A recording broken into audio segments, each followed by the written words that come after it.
एक ऐतिहासिक दिन जिसे कि हमेशा याद रखा जाएगा।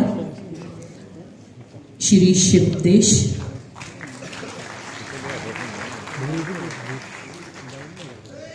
ये इन्हें गोल्डन कार्ड्स दिए जा रहे हैं प्रधानमंत्री जन आरोग्य योजना के तहत। इसका जो एक तरह से समझिए कि चीज क्या है, इसको वो ही समझ सकता है जिसने किसी गरीब को बीमार होते हुए देखा। मैं गांव से आता हूं। गांव में मैं 1.5 साल का था, मेरे पिताजी का देहांत हो गया था। 12वीं क्लास तक मैं खुद खेती करके पढ़ा हूं।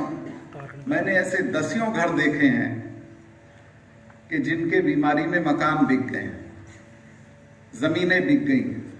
और मैंने ऐसे भी बुजुर्ग देखे हैं कि जब उनको जितेंद्र जी लेके गए दिल्ली और डॉक्टर ने बताया कि इलाज में 5 लाख रुपए लगेगा, तो उसने कह दिया कि भाई मुझे तो घर पे ऐसे ही छोड़ दो। और वो तिल तिल करके मर गया, लेकिन वो 5 लाख का ना इंतजाम कर सका और ना उसने ये ठीक समझा कि मैं अपनी जमीन या मकान को बेच के इलाज कराऊं।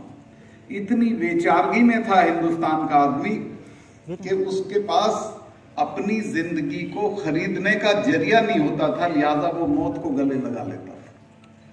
ये ऐसी योजना दी है कि जिससे लाखों लाख 10 करोड़ परिवारों को इससे फायदा होगा, 50 करोड़ से ज्यादा लोगों को फायदा होगा।